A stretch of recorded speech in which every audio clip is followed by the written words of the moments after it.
कहा कि मैं क्यों आया और किस लिए आया और किसे गया। बात दरअसल ये है कि मेरी तहरीकी ज़िंदगी 1987 से इस एमक्यूएम से वाबस्ता रही। वो कौम जिसका ओढ़ना बिछोना इल्म व फन था, वो कौम जिसके घर की बांदी तहजीब होती थी, वो कौम जिसके लोग इल्म व फन पर राज किया करते थे, आज उस कौम से वाबस्ता अफराद कहाँ पहुँच गए। आज एमक्यूएम का कारकुन किसी जगह खड़ा हो जाए तो 2 फीट पीछे वैसे ही आम आदमी हो जाता है। आज एमक्यूएम का नाम आते ही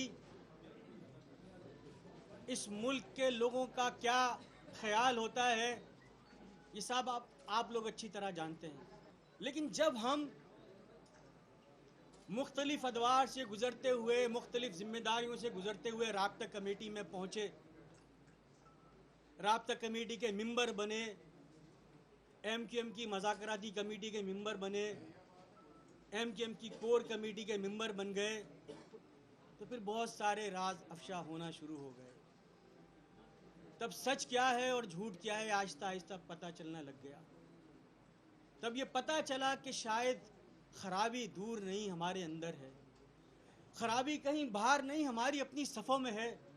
और खराबी कहीं हमारी सफ़ों में नहीं, उस जगह से है जहाँ से ये चश्मा बह रहा है।